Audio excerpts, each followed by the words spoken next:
Okay, guys, we're trying to stream again. So apparently, my first stream, for some reason, StreamYard decided not to let me have audio, and I'm hoping that that is not the case right now. Because this is going to be a very awkward review. like, so I'm just gonna do my review over, I guess. So first off, the two links in the stream, the description of the video, are basically one is of the DOA movie Dead or Alive. I noticed that YouTube had put it online. If you like cheesy like kung fu fight movie, video game type movies, then Dead or Alive is cool. So they have it for free on YouTube with ads. And then I put another link for one called Paper Tigers, which is a Kickstarter funded kung fu movie about three lifelong friends who have a sifu and they train to be like these like badass, like it kind of reminded me of Surf Ninjas, like back in the day, if you ever seen that movie, but then they're like, it's 30 something years later. And like nobody knows who they are and it's just a mess. So, yeah. So I figured that I would put that there because I really, really thought the trailer was funny. And this is the trailer. So check it out. So we're going to talk about Kung Fu episode 5, which was very, very good. It had me in my feelings because it talks about, Black Lives Matter. It's basically focused on Black Lives Matter, what's happening with Asian hate crimes. Basically how both the Asian and Black communities are like not as close as they should be in terms of supporting each other. And also, we got a lot of sexual tension, a lot of stuff dealing with Althea in denial about what happened with her boss and still being scared to tell her fiance or even come forward. And then some trauma with the mother. So there's a lot of stuff happening in this episode. But one of the cutest things that happened is Ryan and Joe finally, technically, I'm going to say it, are official ship. They are official ship in Kung Fu. This makes me excited because the CW has this horrible track record of whenever there are queer characters in general, they don't last long as a couple, except for Sarah and Ava.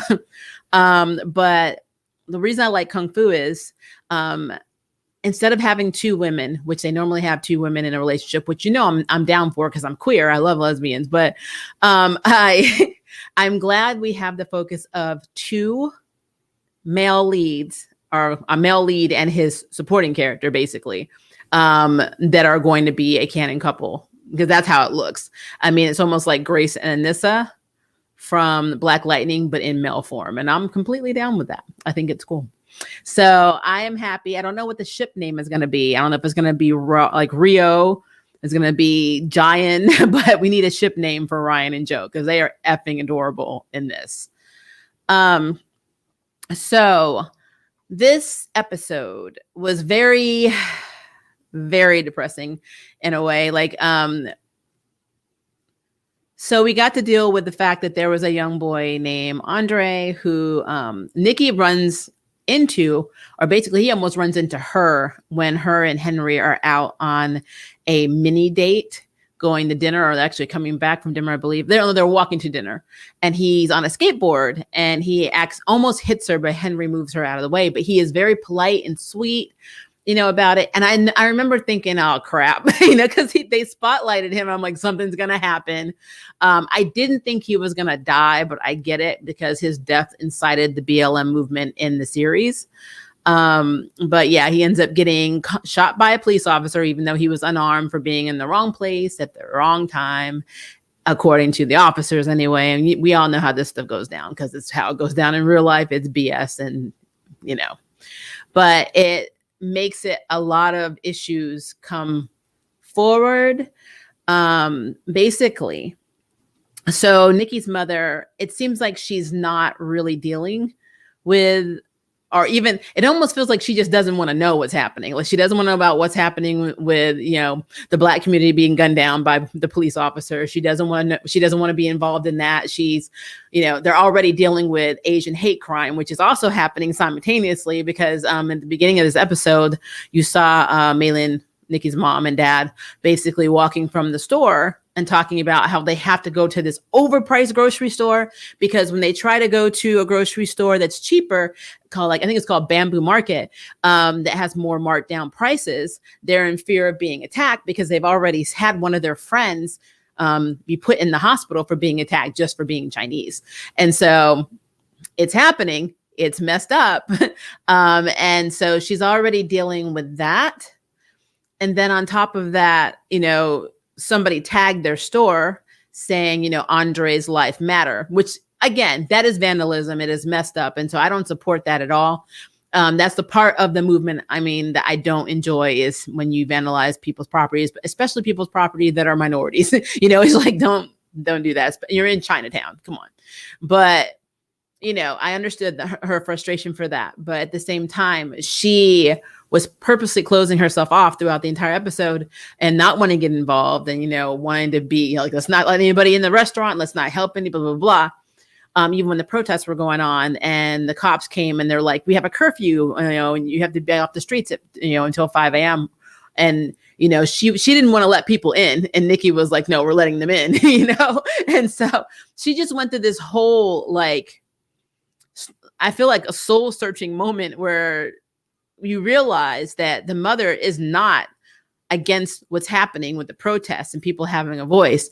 She's scared because we've learned that when she was younger and her kids were younger, they had someone throw a brick through their window and, of course, use a very racist, derogatory term that starts with a C that I will not repeat in this stream because it's ignorant. I don't say the N word. I'm not saying the C word.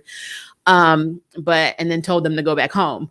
And basically to kind of explain it to their children, Nikki's father told them that a pearl dragon had come all the way from China to see them, but couldn't fit in the alleyway, and his tail busted the window, which is a very cute and a very creative way of explaining away hate. And it's sad that they had to do that, but it traumatized the mother. But I will say in this episode, she did come around. She even went to Andre's they did like a memorial for him out on the street and people were coming and bringing flowers and lighting candles. And she brought flowers and she locked eyes with Andre's mother. And it was a very sweet moment and a very powerful and understanding moment. But I was really down for that. There's also a scene in this episode where for some reason, somebody reported Joe, Ryan's boo, because he's an activist.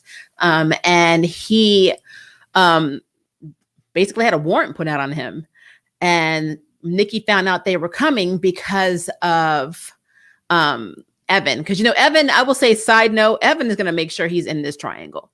He's staying in this romantic triangle, whether Nikki wants him there or not, because this entire episode had Nikki and Henry sexual tension the entire time. But Evan just pops in and he's like, I'm here. And I'm like, I swear that's what it feels like to me. He's just like, hey, I'm here. But he came to tell them about the warrant because, of course, he's the assistant DA. So he comes across his office and there's nothing he can do to stop it. And basically they're accusing Joe of inciting a riot, even though it was a peaceful protest.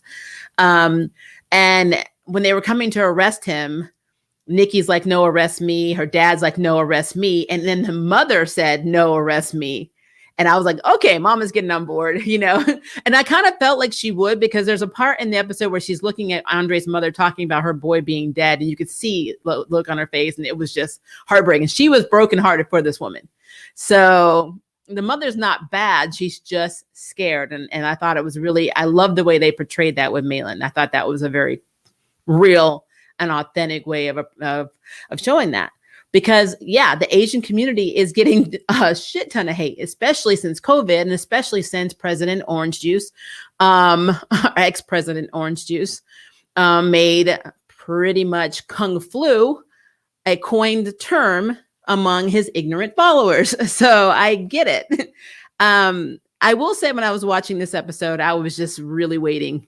I'm waiting now because I get comments on my channel, which is so strange to me.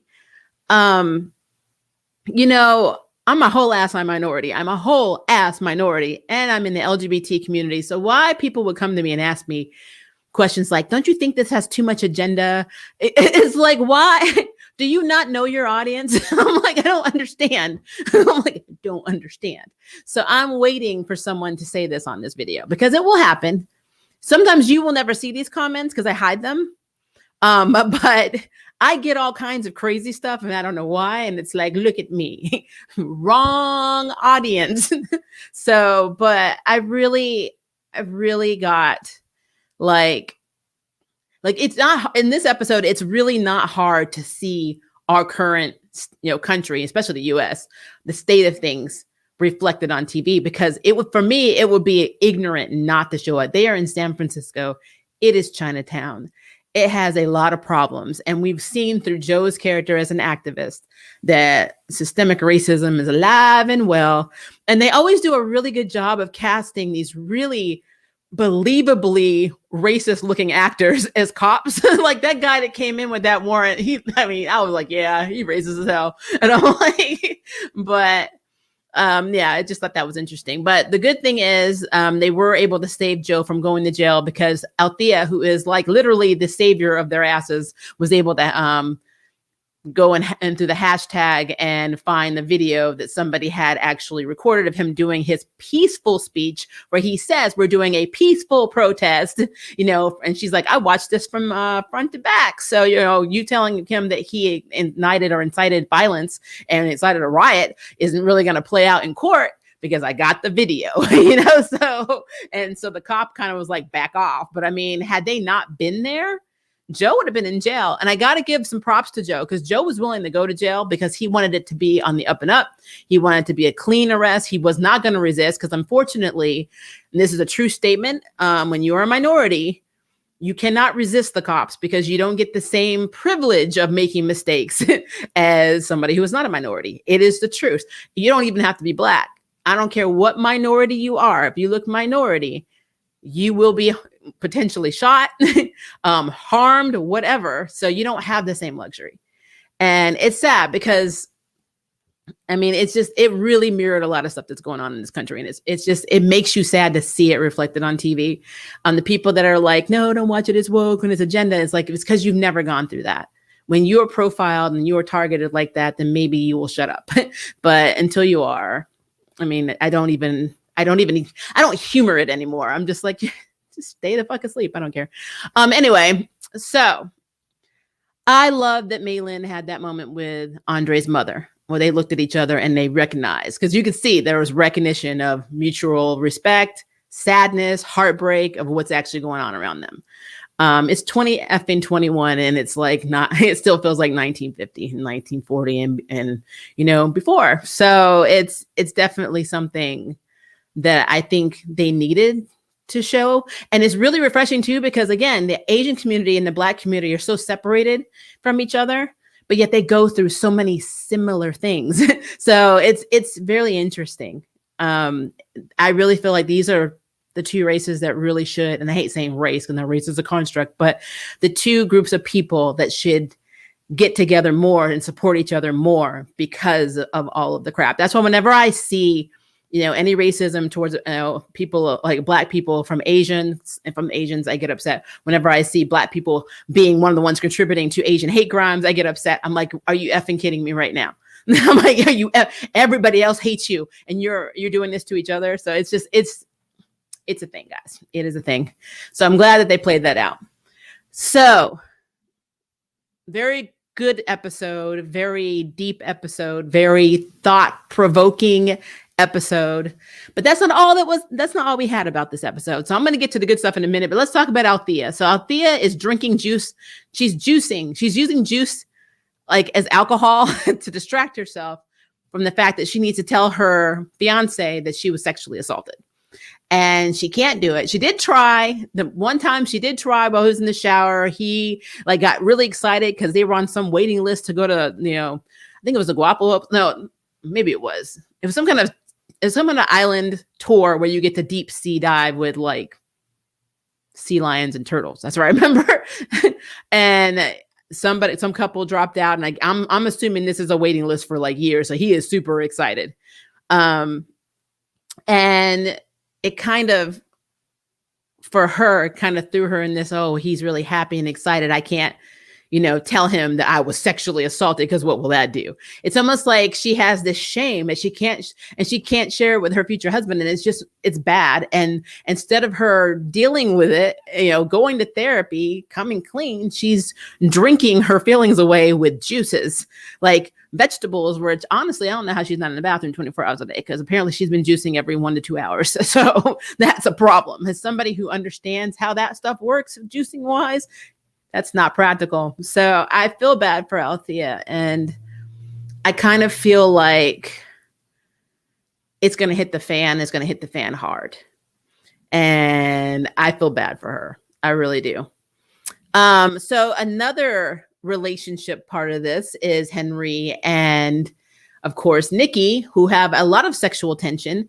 You saw it at the opening of this episode. They were sparring each other, and it was like they were having sex. Like literally, they might as well have had no clothes on. It looks like they were having sex. So they might as well just get to it. And even Althea was like, "You haven't sealed the deal yet?" Because everybody knows. Even Ryan's like, "I know you're into my sister," but because Nikki is single focused on trying to find the rest of these weapons and figure out what's going on with these weapons and blah, blah, blah. It's hard for Henry to make that move, because even when he took her out to dinner, she didn't last 10 minutes at the restaurant. She's like, "Can we go back to the library? Can we go back to the library?" And I'm like, what? And I think it's funny that the library allows them to put up this board and put all these pictures up there and have these full conversations in the library. I'm like, where is the librarian? I remember at my college, I wasn't allowed to talk like that and be moving stuff around in the library. So, whatever, more power to him. But yeah, it's very hard for Henry to make that move with Nikki, even though she's obviously into him. They've been making out, because she's so narrow-minded to the point. I won't say narrow, but she's single focused. She's focused singularly on trying to find these weapons. And speaking of the weapons, they glow green, which we already knew, but apparently this is something they've just realized. These obsidian weapons are black as night, but glow green for who knows what reason. So my question is this. So in the episode, we met this guy Randall in the previous one. That's a connection for Henry back in his days of, he had days where he was, I won't say he wasn't good, but he was stealing stuff. And he met Randall, and Randall is now heavily underground and running an organization. I picture him doing this whole art theft type of organization on the black market, blah, blah, blah. But he actually gives the art back to where it was taken from. So good and bad, I guess. But he has Randall putting out his, all these feelers out to his connections around the world. I'm assuming it's around the world. And they get one back from South America. And basically the guy finds a dagger, and he's holding the dagger up, and he's like, "Check this out." And then it starts glowing green. My question is this. Why is it when Nikki touched the sword that was glowing green, it burned her hand and burned that pattern on her hand? But here, this guy, random guy, is holding up the dagger and it's not doing a damn thing. It's like doing nothing to him. I don't understand what is going on with that. Why is she so special? But then again, I feel like she is special, because in this episode, she has a flashback back at her time, back at, at the monastery with all the women, where there was a hooded woman looking at her and walking off, and she followed it. And of course, she was like, "There's lots of history here." All of this stuff, right? And it's like, well, why is Nikki the one able to see this? She's been there for 3 years. There have been women there that have been there for a year, a lot longer than her, probably even better fighters. Why is she so special that she's seeing it?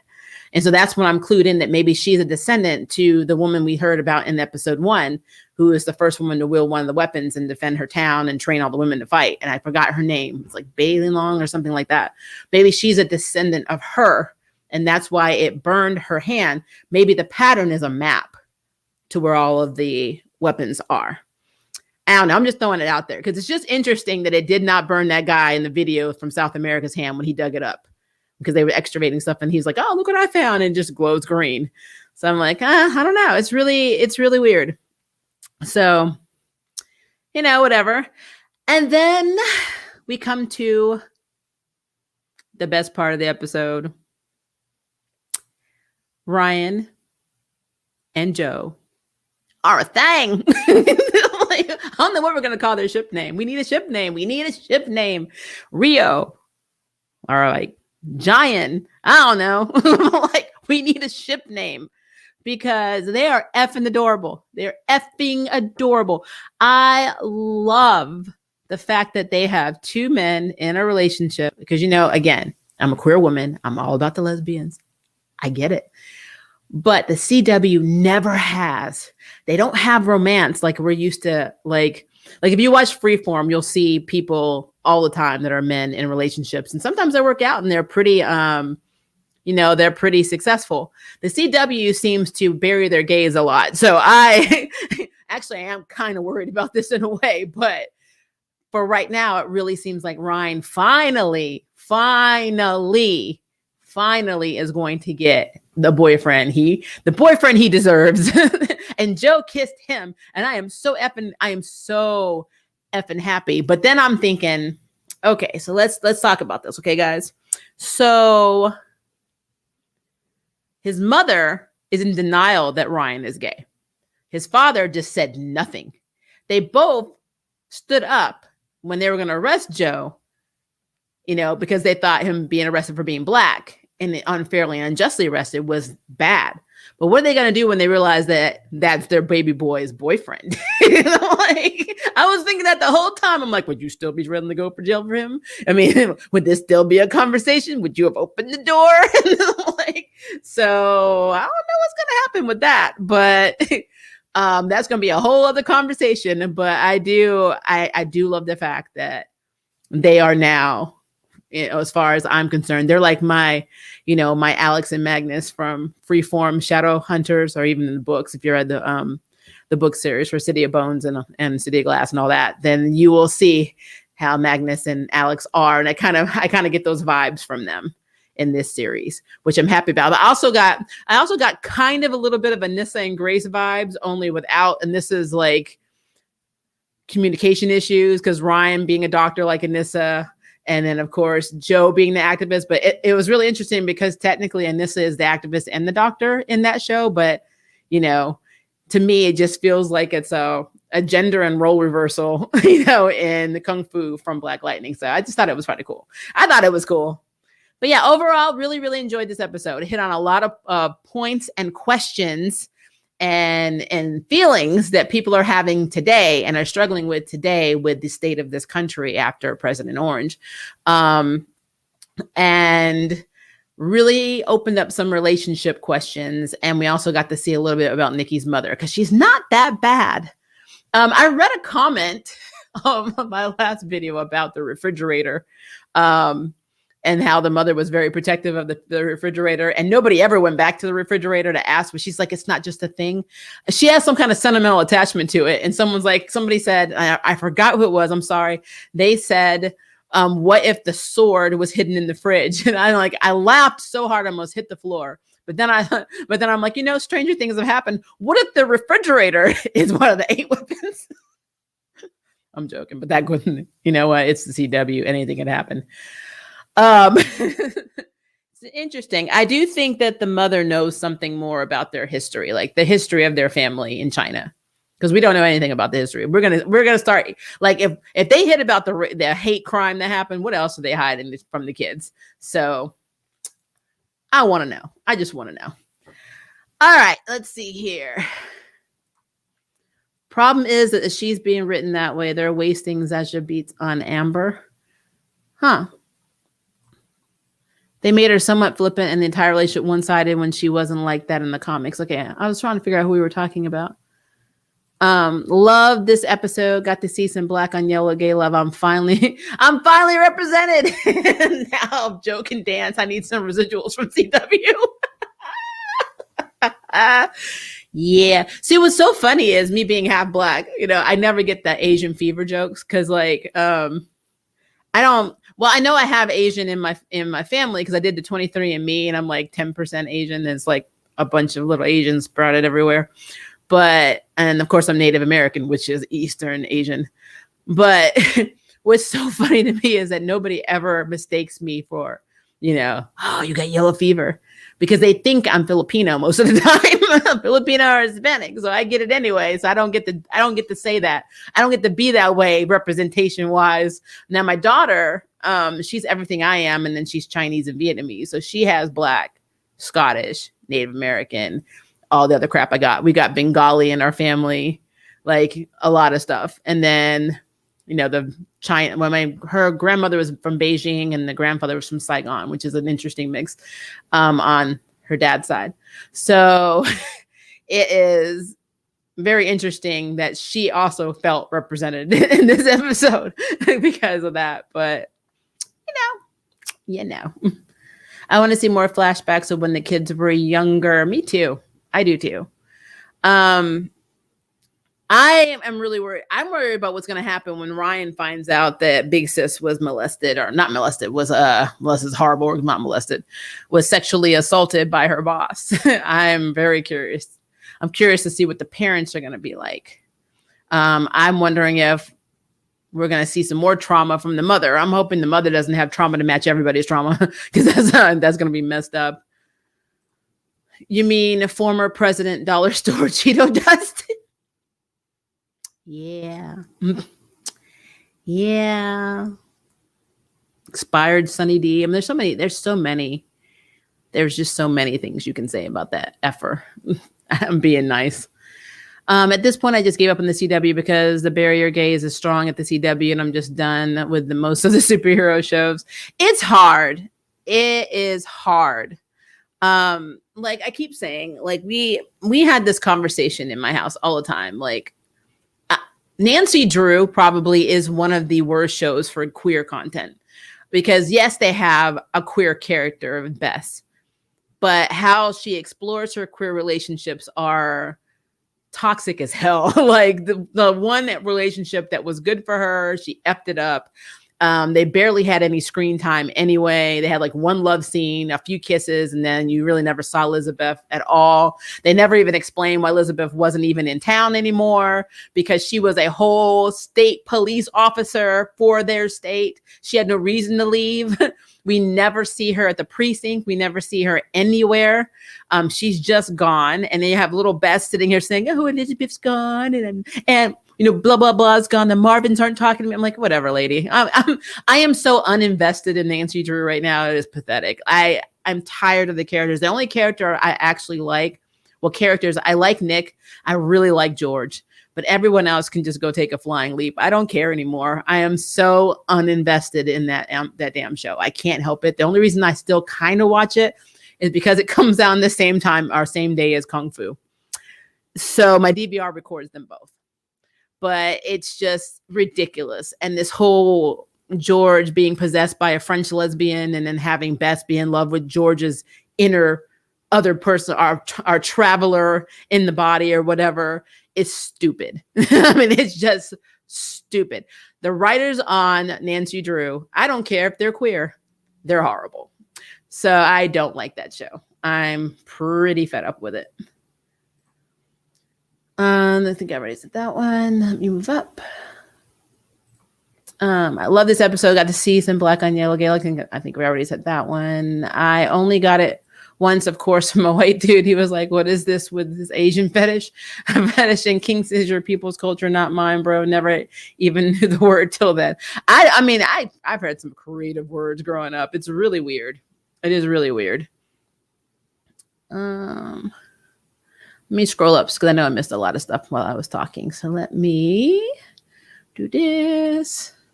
It's like you said in previous streams, there are extremes on both sides of these political sentiments. If analyzing properties put costs on owners, but may already be straining financially. That's true.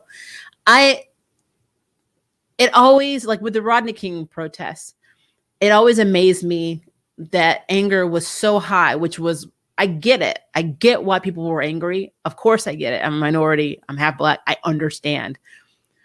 But when you vandalize your own neighborhoods and your own businesses, I don't get that because you are literally tearing down your community. So it's hard. It is hard. It's hard. Surprise stream. Yeah, I restarted the stream because Nicholas told me that for some reason my audio wasn't working and it was working for me. And I don't know, it's something to do with StreamYard. It's very strange. It was very, very strange. Shipping was going on hard this episode. Yes, it was. I was like, Ryan, it, Joe. Like, I was so happy. I was so happy. I think they are freaking adorable. I really do. And the mystical side was confirmed more too. Yeah, so they're starting to see now that it's not just weapons that are descendants and give you great power, but there's actually a magic behind it. Even though they literally said we basically had a Chinese Merlin. I mean, I don't get it.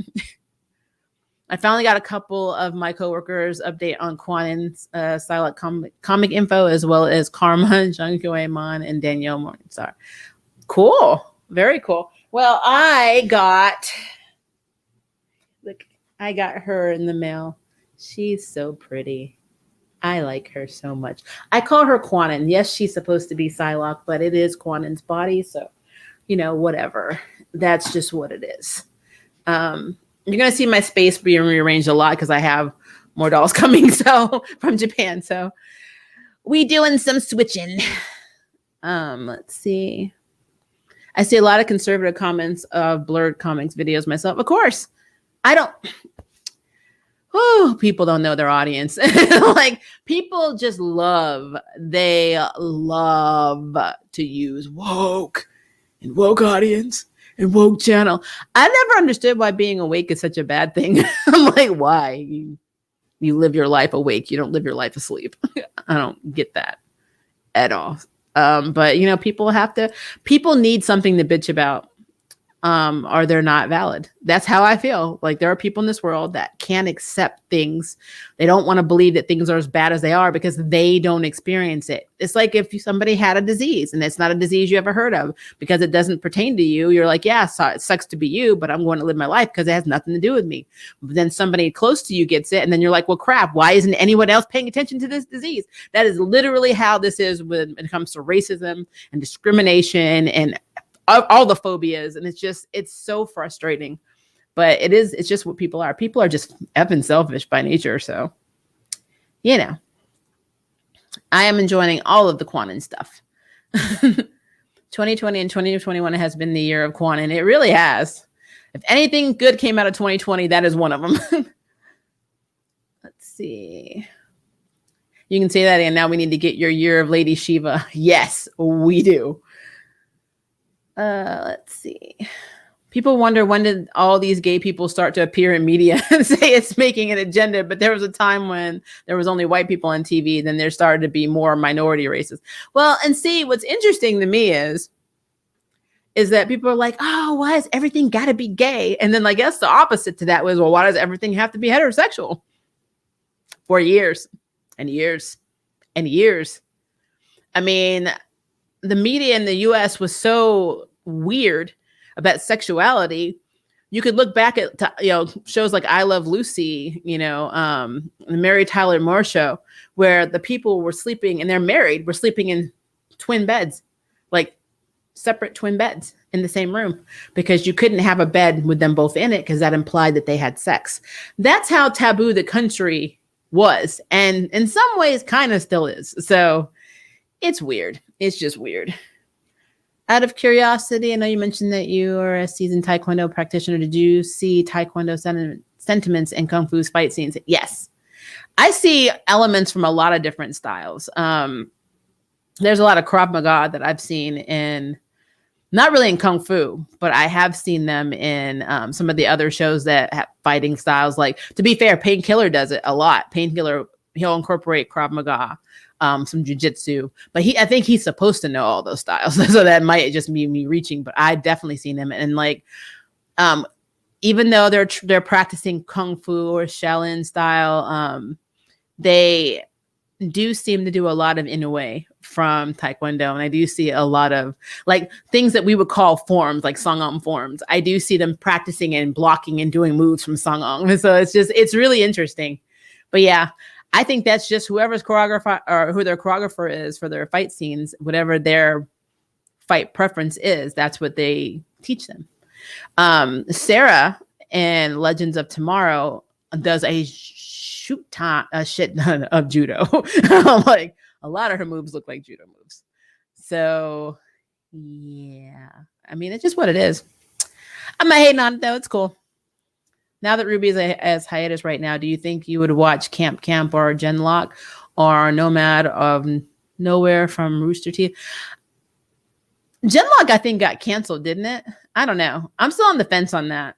I probably will. Like right now, I'm trying to watch Shadow and Bone to see if because I've seen the first episode. I'm definitely going to be watching Jupiter's Legacy because it looks badass. So there's going to be a Jupiter's Legacy review on this channel. I have to do something about Fate.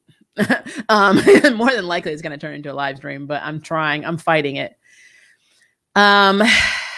There's a few cartoons. I need to finish Invincible so I can do a review on that. There's a lot, which hopefully next week I will have more time to do. Hopefully something may be happening in my life that will allow me to have more time. So we'll see. We will see. But I'm not against watching Camp. I have seen episodes I think I've seen Genlock.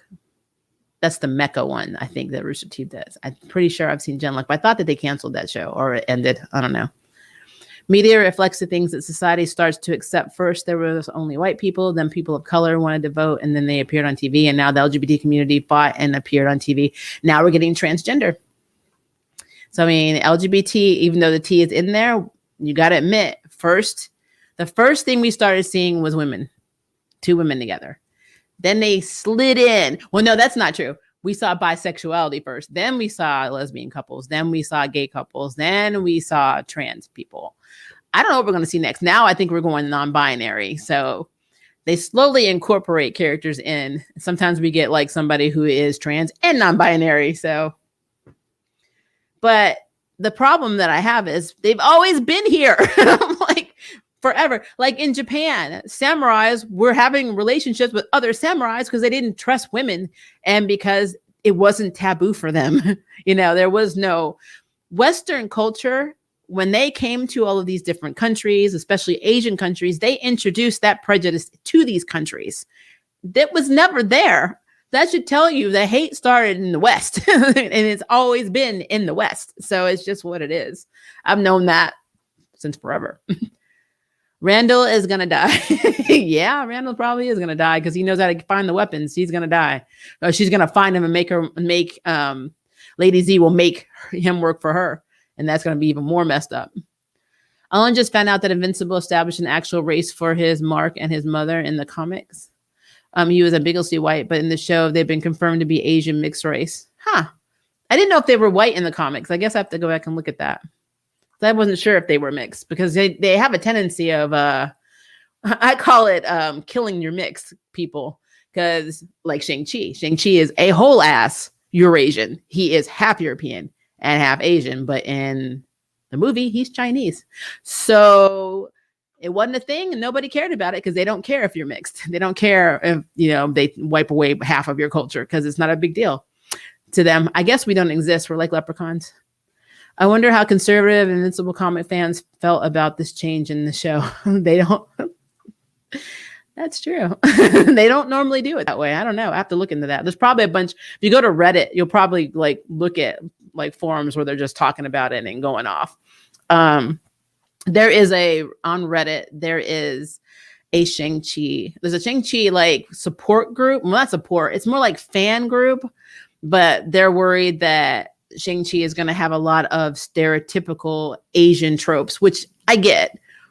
And they're all like, we're happy to have representation, but we don't want to have this person being too Chinese and doing all the things that they think Asians do and all that. And I'm like, none of you have actually said that this man is half European. Because that's a whole other issue. I mean, he's not. It's so hard. It's how I feel like when I watch Charmed, and I hate getting on these soapboxes, guys, but as somebody who is biracial and who has lived their entire life between a Scottish mother and a Black and Native American dad, and realizing that the color of my skin has made it a little easier for me to pass, even though I have not tried, I cannot say that I represent Black women because I don't. I don't. Do I identify? Do I claim my Black side? I do. Do I say I am the representation of Black women in this country? I cannot say that. So if I were to say that, I would get canceled. They would cancel me so hard. I mean, I wouldn't even know that I was a thing. I wouldn't even been valid. I would have been like, oh, did I have clout? Did I have followers? I have no idea. I was canceled so hard I had amnesia. I'm like, approach the what? I'm like, canceled. So when you do it with other mixed races, like Shang-Chi right now is being prompted as representation for Asians, but he's Eurasian. Even Miles Morales is half, Puerto Rican, half Black. He is mixed. And it's so interesting to me. It is so interesting to me that what people will accept and what people will not accept is very interesting to me. So when I think about Macy on Charmed, she's only like 2 shades darker than me. She's not dark skinned on any level. Neither is Jordan. So the fact that they're getting all the Black hate, and then we have people like, I think her name was Nina, the one that worked physically at the company that was helping on the photo shoot. She didn't go through the discrimination and hate. She was just the assistant that was treated like crap. But Macy was the one that keeps having to defend her Blackness.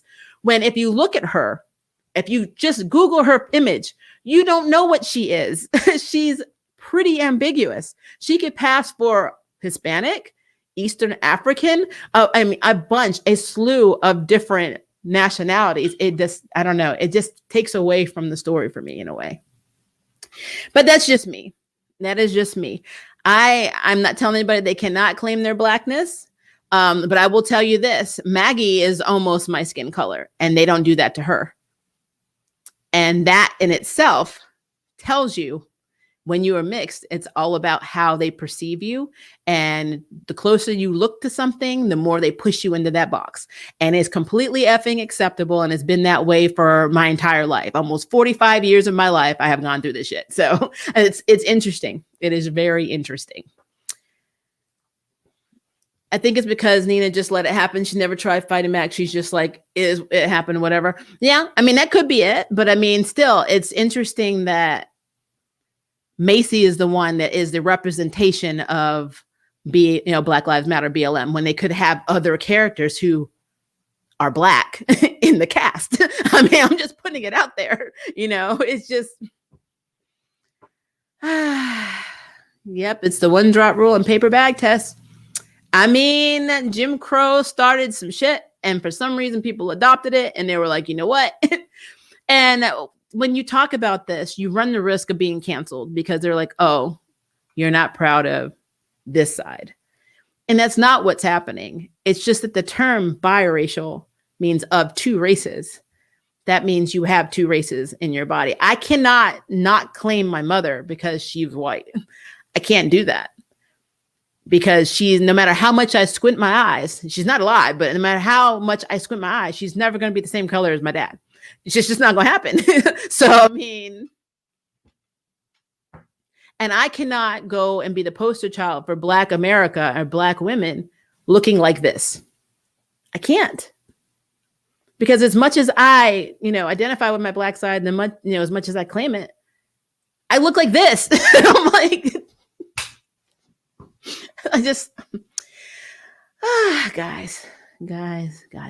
guys. Damian Wayne is technically the first Arab mixed Robin, but he's drawn as a white kid.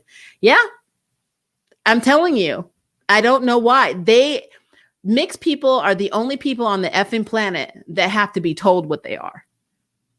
So like, it's almost like you're born, they look at you and they're like, white. Okay, you can be Black. Okay, you can be Asian. Okay, you can be this. You have no choice when you're mixed. People tell you what you are. And it has always been effed up to me because the only people that can tell you what you are, regardless of what you are, is you. But in this society, if you are mixed, you don't have a voice. And if you voice it, you're selfish, you're racist, you're ashamed of one half of yourself, and, blah, blah, blah. It's just what it is. It's toxic as hell, but Koreans often told me I wasn't Korean enough to do my mix with Italian and Thai heritage. But yet, if you don't say you're Korean, they can say you're not Korean, but you can't say you're not Korean. That is the problem. But as I grow older, I realized people did not see me as a Black person. Oh, sorry, Alpha. Hold on. Yeah, I'm Hispanic and Black, but when people see me, they see me mostly as Hispanic woman. I was raised mostly with my Black family, but not my Hispanic one. So growing up, I mostly thought of myself as Black. But as I grew older, I realized people did not see me as a Black person. Yeah, it is a wake-up call. I went from living in Germany, my dad was military, to going to Chicago, Illinois, to another military base, my dad discharging, he moved home to his hometown in Memphis, Tennessee. The very first school I went to when I was 10 was predominantly Black. It was me and one other kid, and then he was white. And I was treated like him. No matter what I said, even if my dad came to pick me up from school, they did not believe that was my dad. They did not treat me like I was Black. It's just what it was. It is so weird. Now, let me not claim my Blackness, though. And everybody's trying to fight. So it's really crazy to me. It's crazy. And again, I have no problem claiming my Blackness because I'm half Black. I can't deny it as half of myself. So I can't say, now I think I'm gonna go on the Scottish side this week. I can't do that. You cannot bounce between identities. That's not what that is. But it's just, you don't feel like a valid person. If you really want to see the struggle that I have, look at the bold type, because I think I've said this in the stream. There is a character named Kat, whose mother is white and her father is Black, and she gets promoted in the show. And they want to write a bio about her and put it on the company page. And there's another character, he's Black, who tells her she needs to say that she's Black so she can actually represent all of these people that want to be in her position that are Black and don't think that they can get there. And her mother was like made to feel like she was a villain because she said, well, I always told you that you're mixed because I wanted to be a part of your life, basically. And Kat said, you made me see the world through rose-colored glasses. And they have credited this episode as starting the biracial conversation when it is the most racist shit I have ever seen before in my life. So when you have time, I will at the end of the stream, I will try and find the episode and I will put it in here. And I was so hot. I was hot because my daddy's Black and my mother's white. Can I go on to a magazine and say that I was the first ever Black vice president of social media? And should I have told my parents, because my parents raised me both Black, Native, and Scottish, that my mother was ignorant for wanting me to know her culture, even though I came out of her? That, God's got me in my feelings right now. Got me in my feelings today. Circumstance was still baffling me when Macy is clearly ambiguous given her looks. It doesn't make sense. I don't know I know what they're trying to do. The message is good. What they're trying to do is good. They just have the wrong character. They have the wrong. Hell, even Jordan looks mixed to me. I don't know what he is in real life. He does not look completely Black to me. I don't get it. I don't get it because I live in the South and I can tell you right now, Macy would be fine. They would not mistake her as Black here. They would not. Now they would probably mistake her as Puerto Rican or something like that. And she'd probably get crap for that because I know I sure as hell do. I get like racism on the Hispanic side and the Filipino side all the time. But I never get mistaken as Black, even though I am half Black, which is great. If somebody ever called me the N-word, I think I would of course be offended, but I probably would be excited for 5 minutes because they kind of got it right. And then I'd be mad. So it's weird. It is really weird. Let's see. I wonder how they're going to deal with this when Josefina, who is significantly darker than Mel and at times Maggie, would know that they didn't suffer any form of racism. And now that Mel is being written, which is interesting because Josefina is not even half Black and she's darker than Maggie, who is supposed to be half Black because Dexter's also her dad. So, yeah. Well, they kind of dealt with Maggie's identity issue. Remember, she went in season 1. She went to it was a group, was it a fraternity? No, it was a club. It was a club at college, because she was going to put in for a scholarship, because now that she's half Black, she qualifies, but she got in there and she decided not to do it because she didn't want to take it away from other deserving students. And what she was really saying is, I don't want to take it away from somebody who is Black and, and who would be more discriminated against than I would. And that is the actual truth, because that is the actual truth. And I don't know why they don't play that out. It's just really, really weird to me. The irony is that those same Koreans would initially mistake me for Chinese or Vietnamese. Oh, Lord. Well, River gets that all the time. But people are strange. When me and River we were getting our marriage license, there was an older white lady, and she literally asked me, I cannot even make this up. She asked me if we were sisters. And I just really wanted to know how many siblings applied for a marriage license in the South, because really, like, because we obviously look so much alike. But, people see what they want to see. It's just effing insane. It is insane. I just assume they're white if race is not important to the character. I mean, a lot of people, they go by looks. There's actually a girl that I know whose father is Nigerian. He is extremely dark.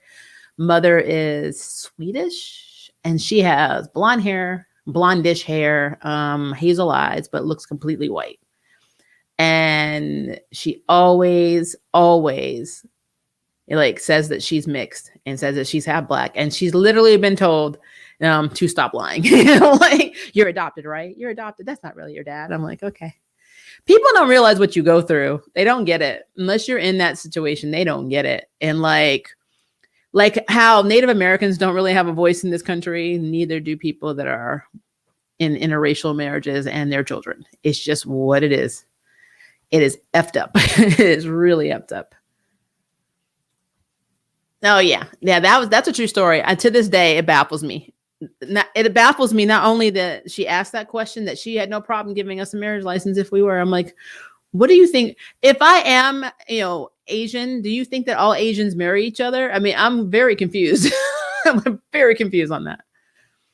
I had the opposite happen. I was walking with my little brother, and I guess because we were holding hands, this dude thought we were a couple, stopped his car in the middle of the road because he was so nosy. I don't get people. I don't get people. We were downtown because River works downtown before COVID, and we were holding hands. And it was during, we have this thing called trolley night. So like the first Friday, I think, of the month, all the vendors come out, and there's like jazz and blues because, Memphis is the home of the blues. And so we have like musicians and stuff on the streets. It's kind of cool. And this one guy just walked by. He drove by, and he threw a can at us out the window because we were holding hands, because there are a lot of ignorant people in the South. A lot. A lot. I stay in my house. I stay away from people because honestly, I don't trust people. People freak me out here. And as soon as I can move out of the South, I will.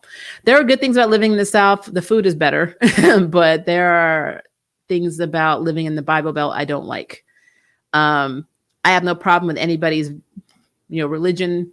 What you believe is what you believe. But when you purposely use it against people, that is a problem for me. And that happens a lot here, and I don't like it. So people can't mind their own business. Everyone has to be in your shiz. I don't know why. It's a thing. I don't want to know what you do in your house. You don't have to know what I do in mine. But for some reason, that's not good enough. So is what it is. Let's see. Okay, I think I already read that one. So I'm trying to make sure I actually saw all these comments at the top. I know this is off topic, but I don't think Speed Force Nora is evil, just paranoid and desperate. We don't know what's going on with Nora. We'll figure it out. Right now, though, regardless of whether she's desperate or paranoid, she killed someone. And that's messed up. That young girl needed help. That girl and Fereza inside of her were two different things. They could have found a way to split that. I mean, they've done crazier things in the Arrowverse. That right there was malicious and effed up. So even if she's not evil, the act itself was evil. And Barry Allen is an idiot because, she wanted to combine powers with him, and he threw freaking lightning at her to protect his wife instead of grabbing his wife and running off. Barry Allen really is and he's not the fastest man in the Arrowverse. He's the slowest thinker in the Arrowverse. That's what his new thing is. My name is Barry Allen, and I am the slowest thinking man alive. It is a thing. Okay. Dang, I cannot delete my comment. Did you make a comment? I'm confused. I'm with you, Maria. What other people do is not my business until you bring it into my life because be a crackhead, don't bring no drugs in my house. I only go out to visit family, get food, and to work out. Yep. That's it. I live in my home. And I mean, I've been doing this before COVID because I just don't have time to deal with other people's crap. I just don't. I don't. I feel like, and the older you get, the worse it gets, the less tolerance you have. Like, I have developed an allergy to bullshit. Like, it is a huge allergy to BS. Like, I am allergic. I don't want to have to get an allergy EpiPen for bullshit. So I don't deal with it. I don't. It's a thing. It's a thing. There's a lot, like I said, there are a lot of people in this world that are great and will help you and love you and accept you. And there are a lot of people in this world that you just need to stay the hell away from. And the sad thing is you don't know which one they are. Even when you meet them and know them for a while, you don't know who you're dealing with until, time has passed and then something happens and then true stuff comes out. I had somebody actually in my life who was the biggest homophobe around, and I've known for 23 years and was very supportive of me and my spouse when we were dating, and actually was in my wedding and was telling their children the entire time not to be like us. Did not realize that until, a year ago. So you don't know who you don't know. And so that's basically my motto. BS. Ain't that what we're going to see in Loki gender issues? Cousin Loki gender fluid and his title, like his golden retriever brother Thor, is a mantle that anyone or they could take. So I don't know if they're going to do gender fluid in this version. I thought maybe they'd have a version of the female Loki that raised America. And what's her name from Runaways? Nico and America's basically adopted mother. That would be kind of cool, but I don't know if they're going to do that or not. I don't know what the thing with the MCU that with Kevin Feige, he makes a lot of changes and some of them don't make sense. Like, some of them have been really good. Some of them have been very weird. Like, for instance, I just read an article where Agents of S.H.I.E.L.D. is being considered non-canon, which makes no sense if you really think about it, considering Coulson was basically a character that started in the MCU. And, that means Peggy's not a part of it because she's connected to Agents of S.H.I.E.L.D. And we know Peggy was part of Captain America's story. Heck, Steve ended up marrying her. So, I mean...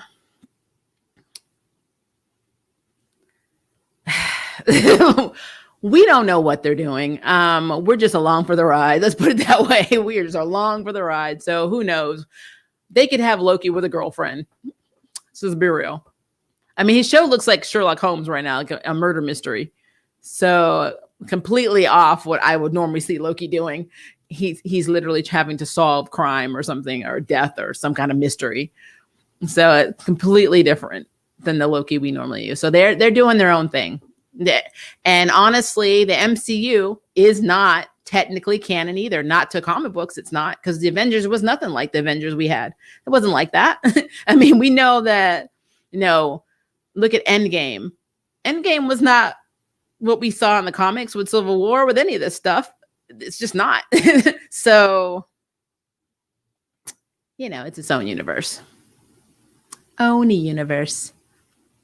Clark Gray did start complaining about how AOS was becoming less relevant to the movies. It was technically true. S.H.I.E.L.D. wasn't revisited until Captain Marvel, and that was a prequel. I think that actually wasn't their choice, though. I think, I can't remember if Joss Whedon was a connection or connector, and then Kevin came in, and then it started going its own route because they reinvented it. They made it so they were on different Earth.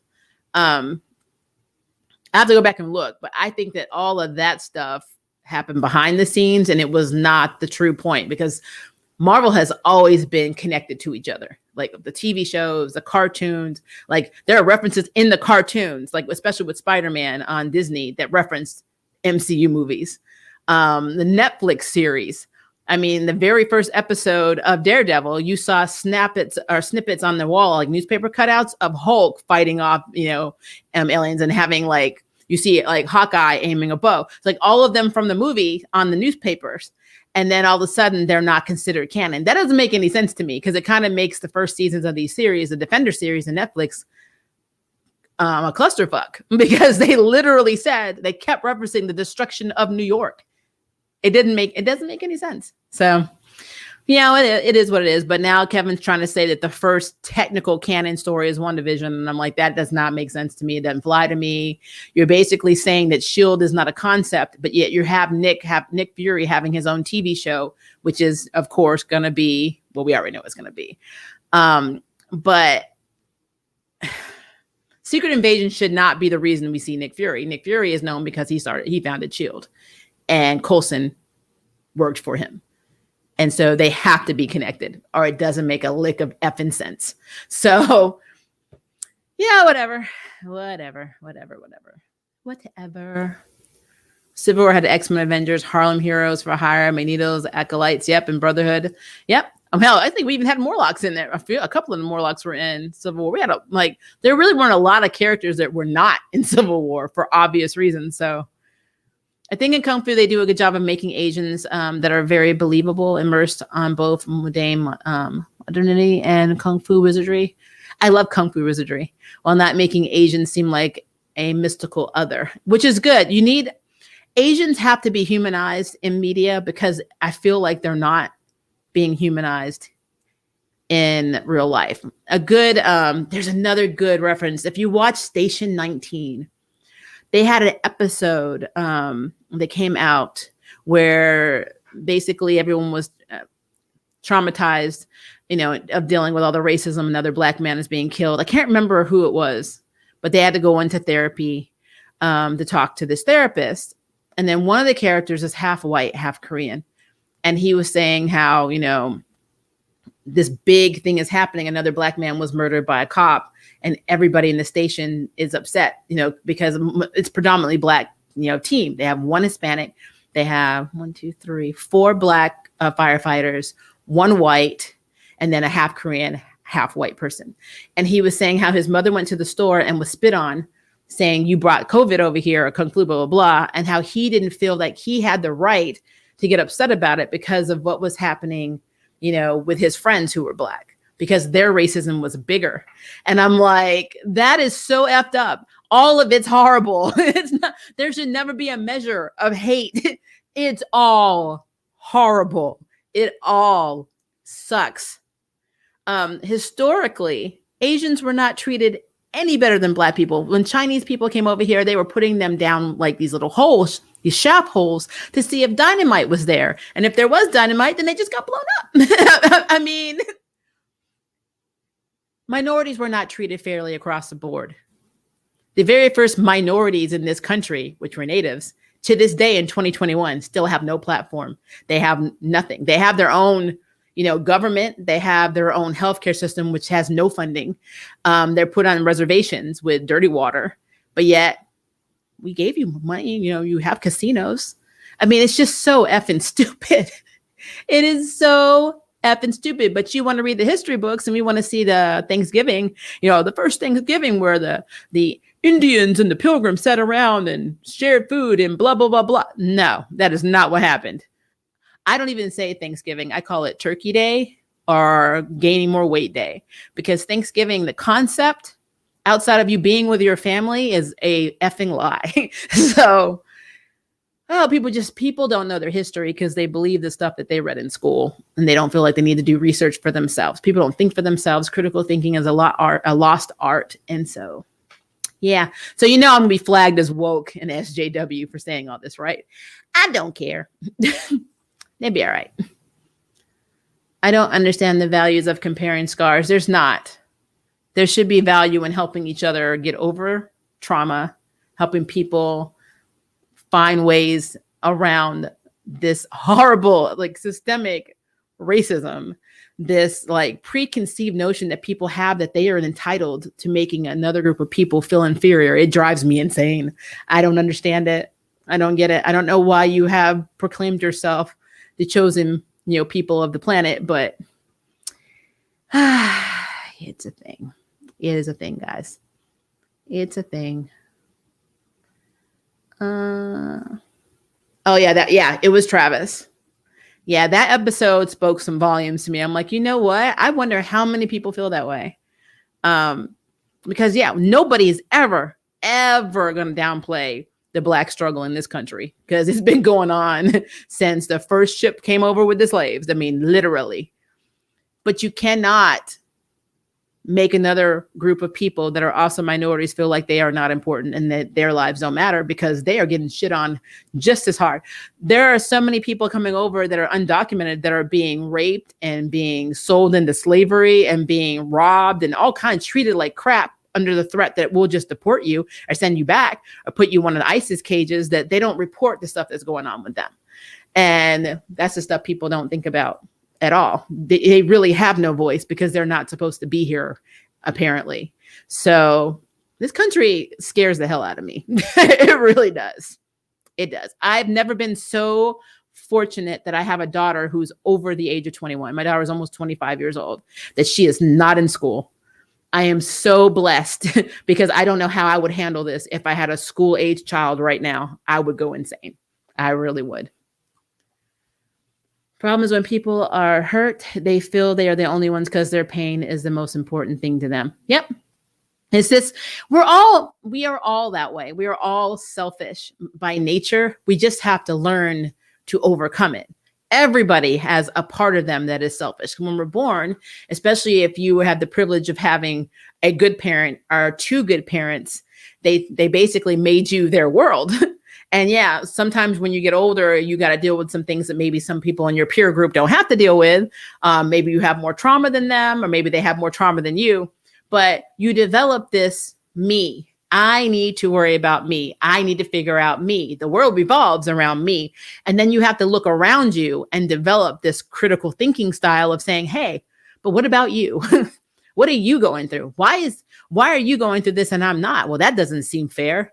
And then you start really thinking about the reasoning behind it. And then it pisses you off. At least that's what's supposed to happen. That is not what happens with some people. Some people are like, that's your problem, because all of you are like that. So that's why you're like this. Or, people hate you because they think that you steal, or you're dirty, or you don't have any money, or, you know how all those Black people are, how all those Asians are being, blah, blah, blah. It is effing disgusting and extremely disturbing. And you think that education would play a role in basically drilling that out of a person. But honestly, depending on where you went to school and what you studied, it actually did the reverse. Because we know just the systemic racism is all through the schools. Minority children have always been treated differently from white children throughout time. So, I mean, it's a thing. I will say, though, being a minority and going through the system and the education system, a public education system, I got to see things and basically take notes for myself from when I was older, thinking, you know what, this is not normal. This is not right. And then it made me want to learn more outside of what was being taught. And then I do credit my parents, because my parents got married during a time when it was not even legal in the States to be together. So when you come from that background, I was privileged in that I already knew the struggle. But I have friends even today in our 40s who still have no effing clue. So it's a thing. It is a thing. Do you think we're going to get a reference to Jackie Chan Adventures in Kung Fu? Because I swear Nikki has some striking similarities with Jade Chan from the cartoon. Probably not, because I don't think Jackie Chan is in any way related to this. So no. No. The school to jail pipeline is terrible. Absolutely. Absolutely. 100%. Yeah, it's like I always say, evil is easy, easy is weak. Be strong and fight to be good, kind, selfless, and a decent human being. Yeah. People don't understand that selfish doesn't mean giving away everything you own. And it's just if you have one small act of kindness to somebody, that goes a long way. And who knows what that person will do. And it's almost like paying it forward. But again, if you go onto YouTube right now and you type in Kung Fu, just watch some of the reviews. Yes, you'll be giving them help with their algorithm, but just watch some of the responses. and the reviews and the comments. If you find them, there probably aren't a lot. I'm hoping that they are a little bit better at this point. I think I had the only episode 1 review for a very long time, but they have a problem with how woke this show is. They have a problem with how much of an agenda shows like Kung Fu have, because people don't want to see it. And I don't know why. I don't know how people sat there and watched what happened at the Capitol and did not realize how bad things are in this country. Some people can't understand. They just cannot suspend this delusion they have around themselves. So it's really weird. It is really weird. I don't want to watch those videos. We need more good vibes. It will tick you off. There is a YouTuber. She's something else. And she came up, I think, with the term Wokemon. And I laughed so hard. I laughed so hard at that. I'm like, wow, that's creative. But I decided, when you have people like this, our YouTubers like that, they're either doing it for one of two reasons. They actually believe the Kool-Aid they're selling, or they want to get views and subscribers. And if you start off at a channel that was not performing well, or, like how mine's growing slowly, maybe that's not good enough for some people. So maybe the algorithm helps you a little bit more when you're a little bit more ignorant. So play to your demographic. America's full of really shitty people. So, they need somewhere to go. They can come to you, make your algorithm soar. America can be crappy king of COVID. Yeah, I will say that our former president was definitely the crappy king of COVID, and he did everything he could to take the blame off of himself for not responding quick enough, to blaming it on an entire culture of people that don't even live in China. Like the Kung flu was the worst thing. I think he said a lot worse, but the worst thing that he said COVID related that I can remember. And I just, to this day, I don't get it.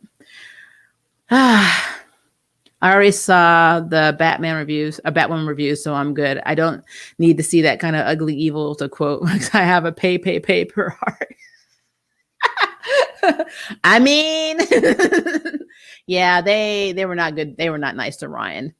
It makes me mad because I don't like being critical of Ryan, even though I did not like what she did in the last episode. I thought that was effed up.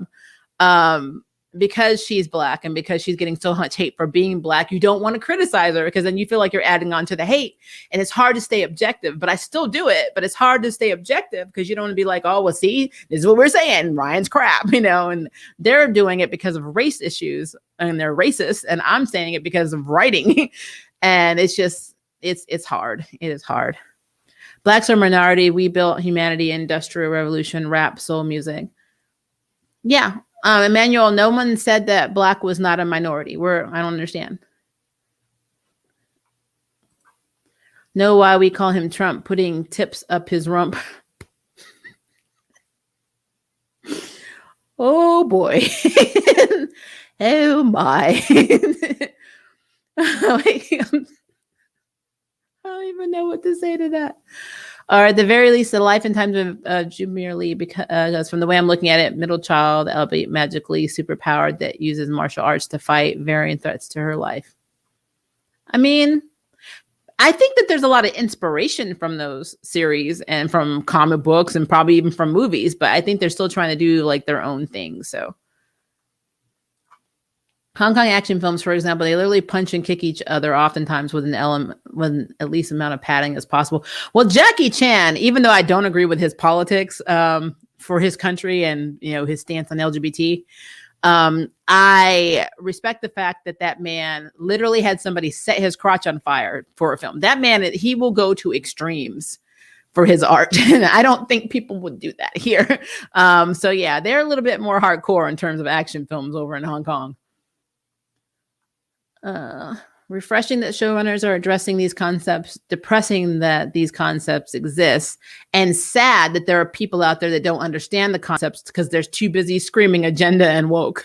That's what that is. That is what that is. Education is supposed to teach us how to verify and vet information. Supposed to.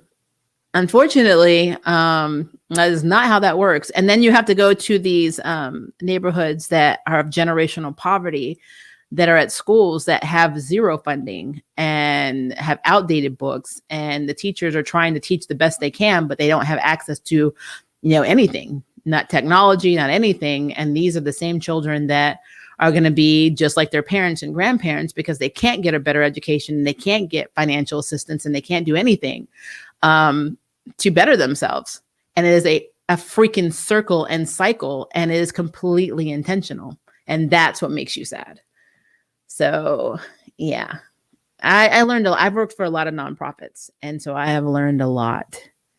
And one of the hardest ones for me was working with children from these neighborhoods that are impoverished. And it's really eye-opening. Some of them, if you have like a table in a cafeteria with 6 children, 4 of them are only there to eat breakfast because they don't have food at home.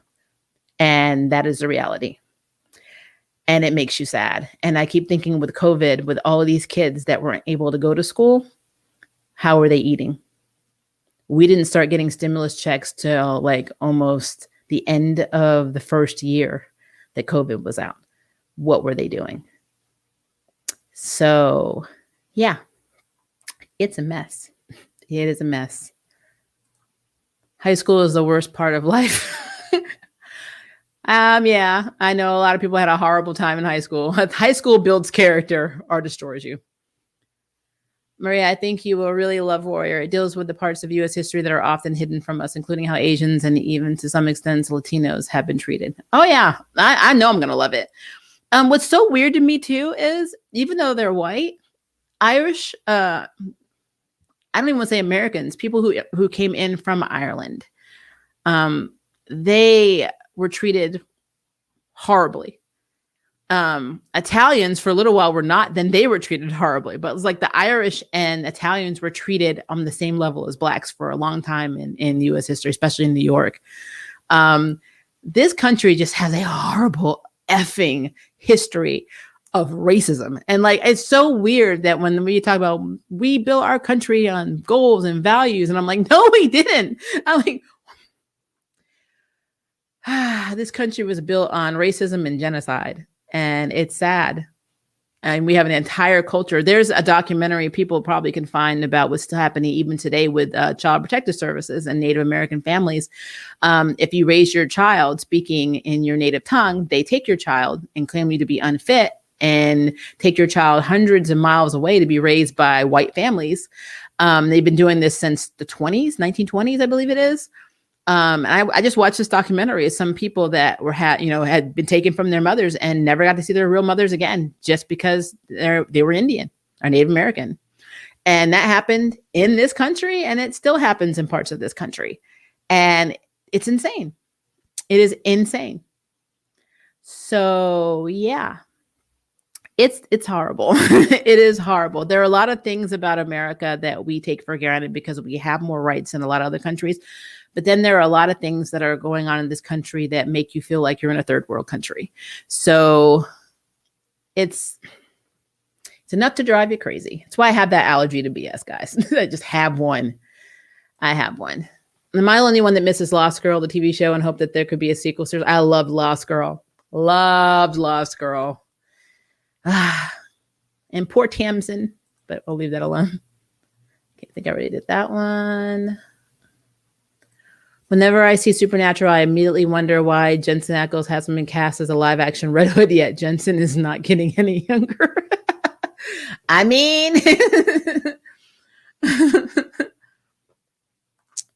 New Zealand is great. There's still problems in New Zealand too. There's definitely still problems in New Zealand, and New Zealand has the same issue as Australia. In terms of accepting the native culture. So I can't say that they're 100% great. I will say they handle COVID a lot better. It's a very beautiful country, but they have racial issues in New Zealand as well. Let's see. There we go. Okay, I think I already read that one. Sorry, guys. It scrolled up and I was like, what? I'm actually enjoying Kung Fu. I mean, the fight scenes could be better. I agree, but I feel like CW is keeping their actors safe, so they aren't trying so hard to sell the combat as a professional. It could be a COVID thing. I could see that contact, because when you fight and you spar, if you spit on each other, that's definitely a problem. So yeah, I could see that. I was wondering how they were going to pull it off. I'm like, Kung Fu through Zoom. Like, everybody's. Could you imagine if we couldn't still be together and all the TV shows had to do all their stuff through Zoom? It would be funny as hell. Have Barry come back. I'm like, yeah, I just was out trying to catch so and so. Oh, cool. I've been sitting here making some popcorn in the microwave till you got back. Oh, Lord. I live in the Bible Belt too, and people can be as ignorant as hell. They're fucking horrible. I hate to be that way. I remember, like, when we first got married, I was at my dad's house, and he got like this letter, and it was inviting him to come to this church. It was this Baptist church down the street, and it was like, we want you to come to our church where we believe in family, and then ... between a man and a woman. And I'm like, why did you put that in there? And then they put like little candies on the side with little smiley faces. I'm like, that's effed up. And I'm like, did somebody know that we were staying here? And that's why we got this in the mail. It was weird. It was very weird. But that's the nice nastiness in the South. They were nice nasty about it. I know a girl whose mother was on the board at a really big church here, huge church. Big community. They sponsor everything here. But they are also very big supporters of conversion therapy. And she's gay. She's a lesbian. And when she came up to her mother, they all voted to kick, the daughter out of the church. And she went to her mother because her mother was literally the deciding vote for this. And her own mother kicked her out of the church that she grew up in. Said that she was at the time an abomination and she was ashamed to be her mom. And this is a church telling people this. So yeah, that's why there was a big problem in the LGBT community between churches. Like, again, I'm never going to tell somebody you can't go to church. I'm not going to tell somebody they can't believe in God. I am not that person. But I'm also not going to be supportive of organized religion that tells other people that they are going to hell for something other than loving somebody else that's in the same sex or feeling like they're in the wrong body, or, I just can't do that. And I can't subscribe to that. And I don't understand it. If you can't love your neighbor because they don't fit a requirement, then what the hell good are you? And that's how I feel. There's no reason for me to be associated with you because you don't preach love. It is conditional love, and it sucks. And so that's how I feel about that. The other day I was reading Cable. The artist Phil Noto introduced characters from Morocco, and they do not look African in the slightest. Wow. I don't know what to say to that. I'm like, that's interesting. That is really interesting. Race wasn't really a concept back in ancient Africa, so it's perplexing to me. Yeah. And plus, depending on what part of Africa you're from, your skin tone can be vastly different. There are people in Africa of African descent that have blue eyes. I mean, genetics are cool that way. So people don't understand recessive genes and traits and all of this loveliness, and people just don't understand anything. It's just what it is. But that's interesting. I'm gonna have to look at that. I have a query for you, but I'm not anxious for you to answer since you're working on your thoughts on Excalibur, but I'd love to hear what you think about, go ahead next month. Yeah, so that's going to be a conversation that I'm going to have with Blurred. Actually, I'm trying to get my stuff together and line up my schedule with his, because we want to have a lovely comic chat, because we do it on the phone. So I want to actually record it. So I will be answering. If there are any questions that you want to know my opinions of, just put them in the comments, because I'm working on my list. I'm almost done with my Excalibur. As a matter of fact, I can't even tell you guys about this because it is a project that I'm working on for Blurred's channel that is very related to Excalibur and what's going on with Psylocke and Quanon. So I can't say anything because it's his. But I'm helping him. So yeah, make sure you put it in the comments below, because I have lots of opinions on a lot of things that I don't have time to make videos on right now, but I'm planning to have a live stream about. So put it in the comments. Just put it down below, because I got some stuff to say. Got some stuff to say. And I just don't understand the reluctance to introduce more mutants with darker skin tones. Like, why do they all gotta be pale? Because the black paint and pastels are always more expensive. I don't know. I don't understand why there's one standard of every culture. Like, if you're Asian, you're always drawn not having a double eyelid, when not every Asian does not have a double eyelid. It's weird. And there's different shapes of eyes. And when you're black, for some reason, your lips have to be extremely large. And not every black person has extremely large lips. There's different hair textures. There's different skin tones. There's different eye colors. It's just because people don't know. That's what it is. That is what it is.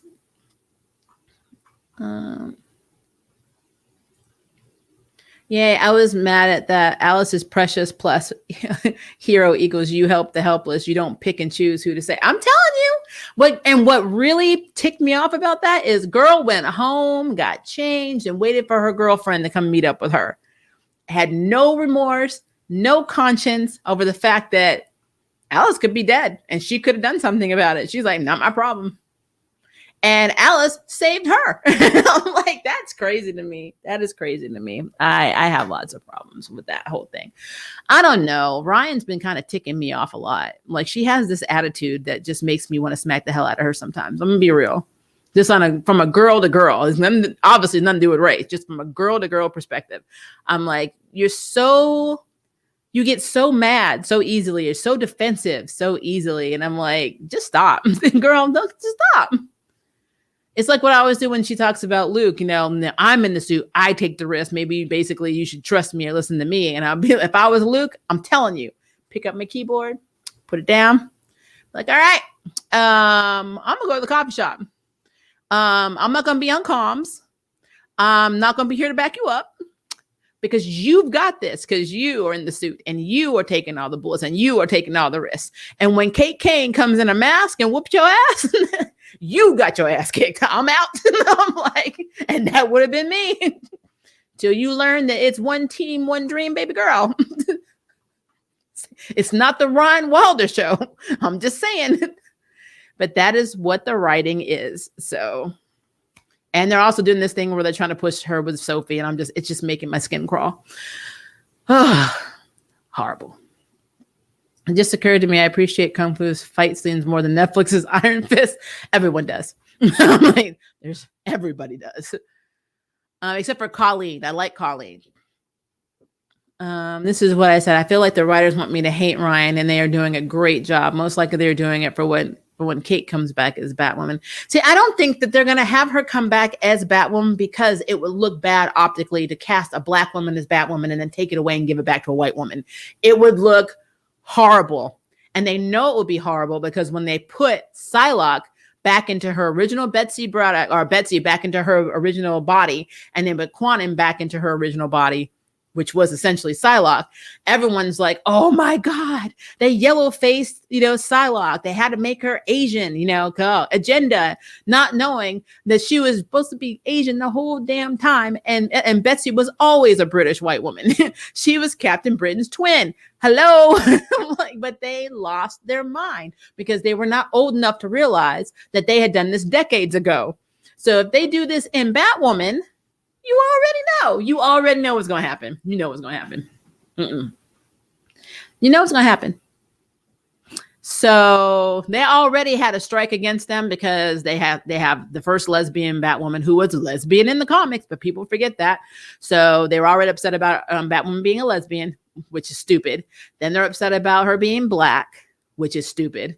When Julia back when Kate Kane was still a Batwoman, when Julia had to pretend to be Kate Kane because the real Kate Kane, Sophie was suspicious. They were upset that they cast Julia as white because in the comics she is biracial. They already have this, but if I'm telling you right now, if the CW makes a decision to have Kate Kane back as Batwoman and Ryan out as Batwoman, they are going to get canceled. Like, you're going to get canceled, guys. Canceled. I'm not going to do that. They are not going to do that. Chris Claremont is generally a Germanophile. Yeah, I agree. That I don't even know. I would have loved to know who was in the writer's room and decided to do that storyline for Betsy and Quan. And that was, to this day, I don't understand that. I do not.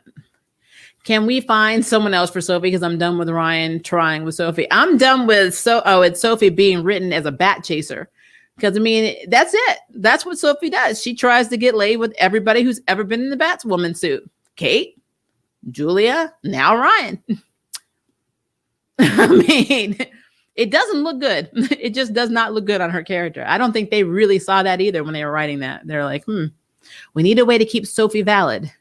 So she obviously has to be hooked up with the new Batwoman, which is such a shame because actually, I don't think there's any. I've never seen two Black lesbian women in a relationship on the CW. It's always been interracial. So like Anissa is with, Grace, and Grace is supposed to be Chinese and her actress is Vietnamese. And then we had a whole thing, Cheryl and Tony on Riverdale. And Tony, I don't know if Tony's actress is biracial in real life, but I think she's supposed to be portraying Black on the show. And of course, Cheryl is white, but I've never seen, I've seen them flirt. Like I've seen Anissa with a Black woman at the beginning. I cannot remember her girlfriend's name, but they broke up. And then she got with Grace, and then Grace left. And then there was a woman, the model or whatever, she was kind of doing, she was just having a fling with till Grace came back. And then it was just like Grace, endgame. But I don't think there are any two characters that I can remember in the Arrowverse or the CW that are two female Black lesbians in a relationship. I mean, if you know of any, let me know, because I've not seen it. So he's done some good stuff, but he's definitely not beyond reproach. Yep. Which two characters are those, Ito? Latino. I think he's talking about. Okay, he already said it. Okay. I agree. He has dropped the ball in some places. Racist jokes not applicable might make sense. You're so white and eggshell had to wear glasses to see you. Oh my God, Emmanuel, what is wrong with you? Now, see, the way for me to get past ignorance is not to add ignorance with ignorance. It's very hard for me having a white European mother. I obviously can't hate all white people because then I was essentially hating my mother, which is even worse because my mother is dead. But yeah, I don't like racist jokes across any board. I don't like it. It's a waste of time. It really is. It is a waste of time. It's one thing to call people out for bad behavior. It's another to join on to the whole, you insult me, I'm going to insult you, kindergarten reproach. I don't like that stuff. Oh, dear God, is Mary going to be the next chick that Sophie flirts with? Because wasn't Mary in the comics Flamebird and later Hawkfire until she decided to pack up the super life? I don't think that's the same Mary, but I get what you're saying. And I don't think Mary is supposed to be a Flamebird. I know Flamebird is supposed to be Catherine's, the first Batwoman's, I think, niece. Is that her niece? I'll have to go back and look. It's been a minute. But I don't think that's who Mary is supposed to be. Mary is a CW invention, which is interesting. So, but to be fair, I would rather she hook up with Mary than hook up with Sophie, because that's going to make Sophie a trophy hunter for Batwomen. That's so weird. Oh, so weird. So weird. The thing with Claremont and Betsy is that he actually did not contextualize Betsy's race change. She was just suddenly Asian, and the idea is because Madripoor would not respect a white woman. Fabian, was the one who conceptualized the body swap, and he was just waiting to explain Claremont's random change with Betsy's. Yeah, the body swap wasn't perfect, but we got Quantum because of it. They could have just introduced Quantum. I mean, what's so hard about that? I don't want to rag on the guy, but he's done much more. First thing he did writing for the X-Men was to kill off the one Native American and write the only Asian off the team. Yeah. Comics has been very problematic. It was so weird because comics have always been political and have been inspired by civil rights. And yet there are so many racist moments in comics. It's not even funny. Guys. Let's see. I feel like my voice is going out. It's been raining so hard. It's been thundering and raining off and on all day. This Mother's Day, this Sunday, it is going to be raining again so hard. But I told you my daughter had got me a Switch Lite and Animal Crossing for Mother's Day, and then she just gave me more presents. So my daughter is spoiling me for all the labor that she has given to me, the natural 18 and a half hours of pain with no drugs. And so she got me Converse because I love Converse, and she got me Pokemon Snap for my Switch for Mother's Day. I'm telling you this because I just got this today. Well, I got the email today that she's spoiling the crap out of me. So I'm going to have to go put a cap on it because she's going to go broke. I'm like, I need you to stop spoiling me now.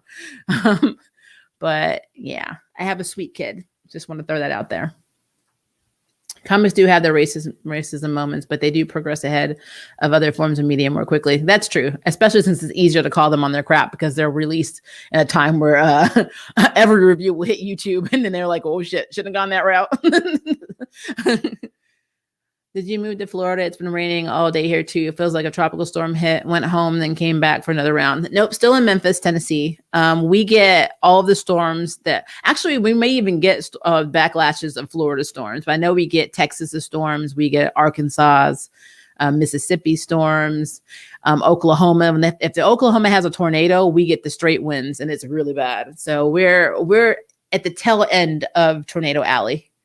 And so all of the storms that come through, we get the tail end of.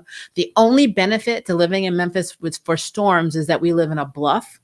So sometimes tornadoes will hop over us. So we don't actually get hit. But so essentially it looks like we're living in a crater. Our whole city's in a crater. And when it crosses the Mississippi, the tornadoes will dissipate or they'll break apart. And then we'll just get straight winds, or we'll get like really bad thunderstorms.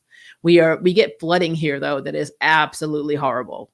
But right now, like we're in a tornado. So I think it's a tornado watch today, but Sunday is a tornado warning. And our storm season really picks up in June and July. So that's when if you don't see me do a stream or I have a video out, it's because I have a blackout, because I've had a few blackouts from the last storm, and the area I live in is always hit. So it's a thing. It is a thing. It's a thing. But I'm sorry you're having all that. I know Florida gets bad. We used to go to Destin a lot, and I've been caught in a few storms, and it is not pretty. So be safe. Have the Wicked Witches of East, South, and West. Did I miss something? I think I did. X-Men needs to improve. Like the new X-Men team still reeks of tokenism. Sync is a token black guy, and Sunfire is a token Asian. Like he was 30 years. Yeah, I know. I know. Or taking over the body via grim possession, since they are a connect, and since Cinder has the full man. Oh, you're talking about Ruby or the spring and formal winners. I'm waiting for volume 9. I don't like how they ended volume 8. Gateway is a very underdeveloped Aboriginal character as well. Well, Aborigines have always been have problems in comics and every other form of media, so that doesn't shock me. Let's see. Since Batwoman is already canceled as a show with the next season, my prediction was for Kate to come back as Batwoman and Ryan be Flamebird. But lately, with her bad toot, I feel like she will just leave the show. Was it canceled? Did I miss something? Hold up. I'm like, I'm confused. I am confused.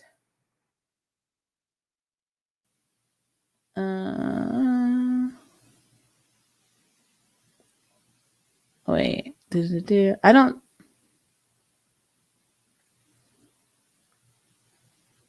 I mean, is it canceled?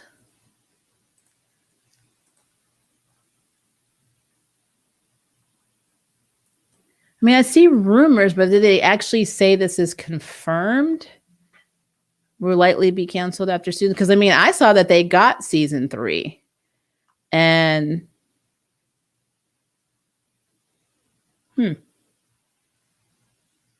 I'm confused. I am very confused. I don't know. If you guys have more insight, let me know, because I did not think that they were canceling Batwoman. So, like, I didn't think they had a reason to. I mean,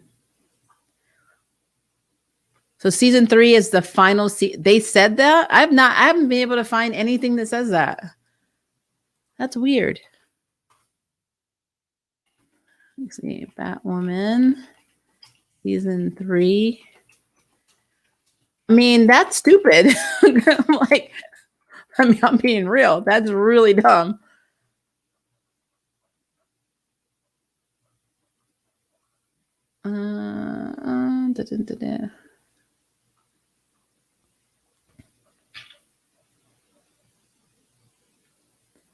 So I know a lot of people have rumored that it's reportedly being canceled after the 3rd season, but Javicia Leslie will return to the Arrowverse.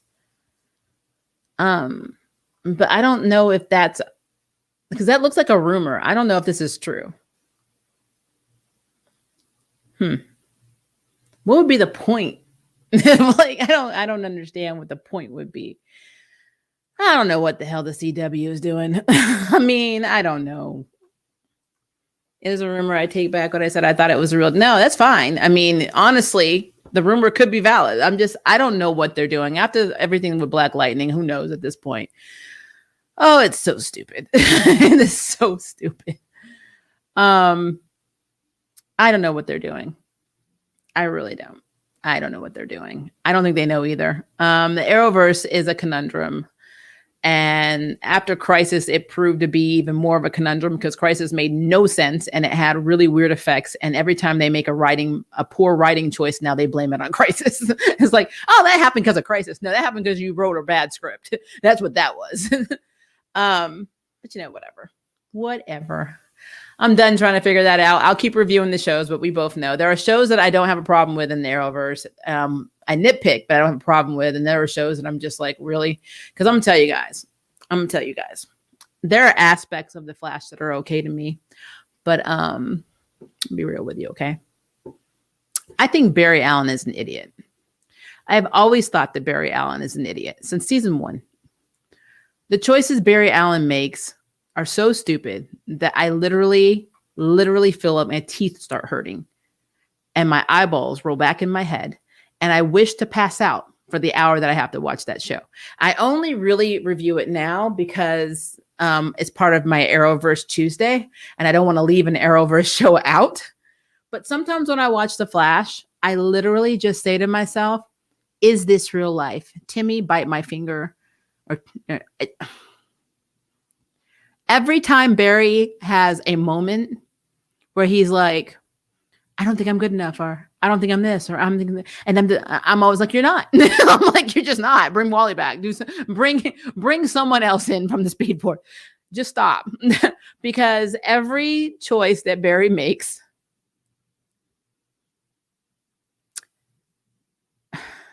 seems to create a bigger problem than the problem they were out to face in the first place. Like, case in point, the last episode, Barry, I need your powers to combine with mine so I can take out, literally the strength force, because I can't do it without you.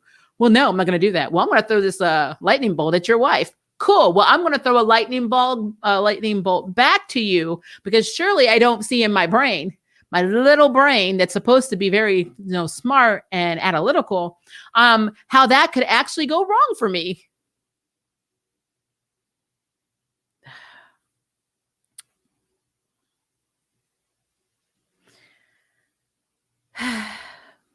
Every week. Every week. Every week. I mean, people get so mad about Iris. They get so mad about Iris West. But why don't you get mad about Barry Allen? Barry Allen's stupid. I mean, he does stupid shit all the time. Why don't you get mad about that? Why isn't there a hate group for Barry Allen? The slowest thinking man in the Arrowverse. Why? He's slow.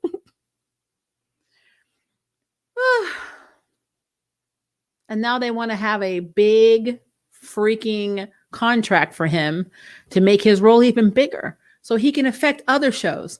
Like soon he'll affect Stargirl, which actually is a pretty good show right now. Painkillers universe might be effed over by him. I mean, who knows? Poor Legends. Barry can't be on Legends of Tomorrow. Wave Rider will explode. I can't handle it. I can't handle it. So yeah, that's my problem. So whenever we do my reviews on Tuesday nights, when we do our Arrowverse Tuesdays, just know that when I review The Flash, I'm doing it for you. I'm not doing it for me. Because I have already concluded a long time ago that Barry is a fucking idiot. So, I mean, it's like I have no skin in that game. There are characters that I like. I don't want Joe to die. I don't mind Iris. I am not an Iris hater. Caitlin bores the shit out of me. I don't hate her. She just bores me. I can get down with Frost. Frost is okay, but she's in jail now, so she doesn't matter. The Wells are gone. Cisco's barely in it.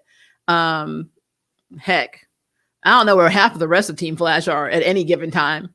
So like right now, and Allegra, she is what it is. I mean, she kind of bores me a little bit too. So, I mean, there really is nothing for me. Like Cecile. There's really nothing. But Barry Allen, the Flash, the fastest, slowest thinking man alive.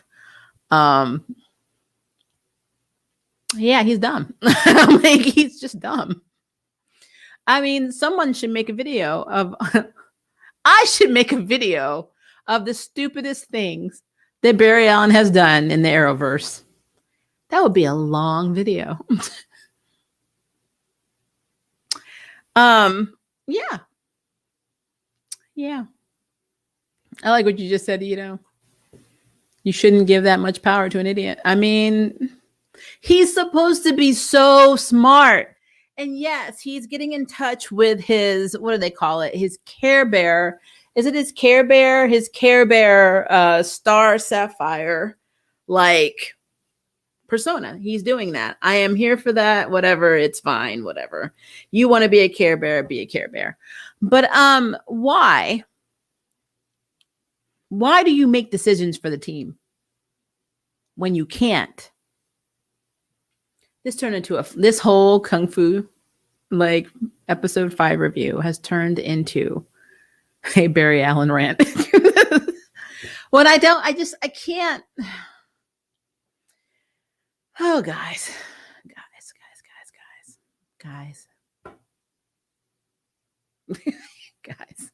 I can't understand it. Barry is so dumb. He's Thanos by accident. I mean, he's not wrong. Every time he goes back in time and F's something up, everyone's like, like, it's okay, Barry. Yeah, I had a daughter. Now I have a son. It's okay, Barry. Diggle should have whooped his. You know what? Like, Barry is a result of stupidity meeting superpowers. You are absolutely correct in that.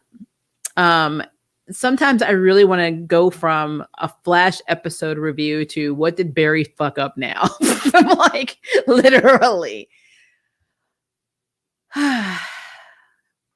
If they're trying to capture narrative surrounding indecisiveness, they should just debut Jessica Cruz's show. She labors under indecisiveness but still makes the right calls. Yeah, the girl has PTSD, anxiety disorder, panic disorder.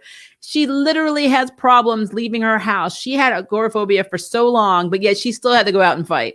And she makes herself go out and fight, even when she feels like shit.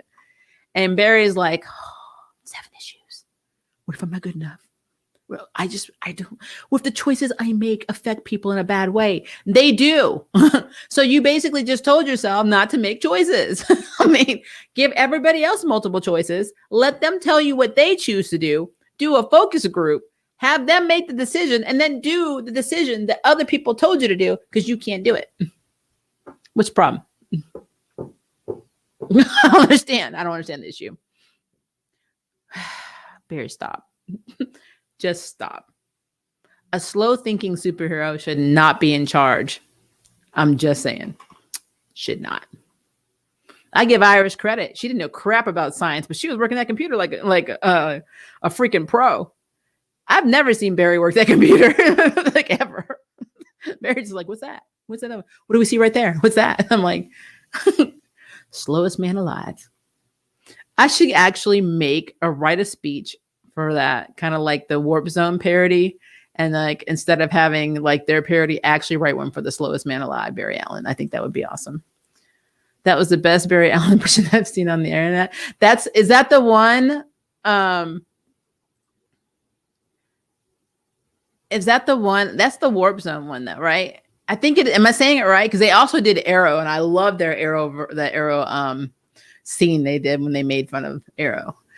So yeah, a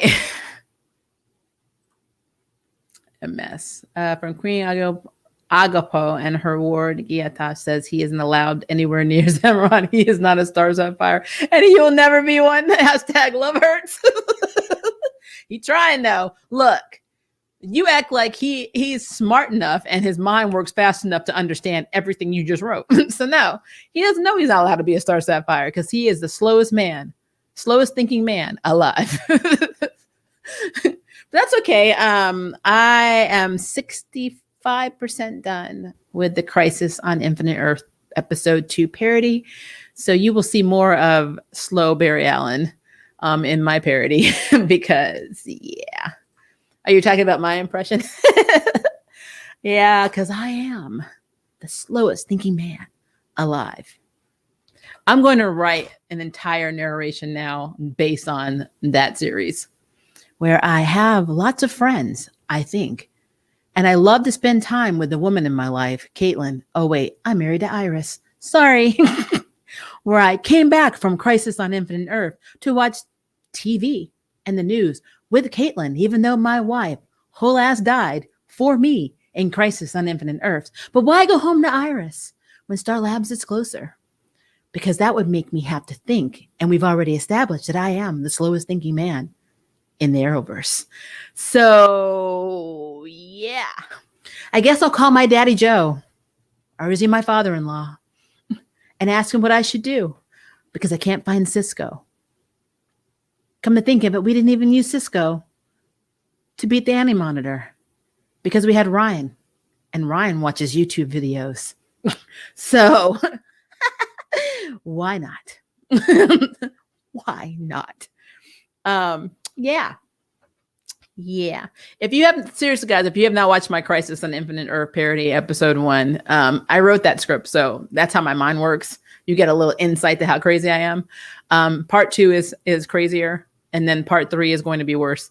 But I'm also going to be taking other series and messing them up. I'm definitely going to be doing a Legend of Korra parody with a voice cast, and it's going to be absolutely insane. So that will be happening. But yeah. I am the slowest thinking man in the Arrowverse. That's why he has to live in Central City. He couldn't live anywhere else. If he lived in Freeland, he'd be dead in like an hour. Meta or not, he'd just be dead. Tobias would be like, what the hell? This man just running my office. Really? Just turn on the emitter and just beat Barry Allen to death. I will find a way to leave 20 likes on that video if you make it. Okay. Don't challenge me, Ito. That will happen.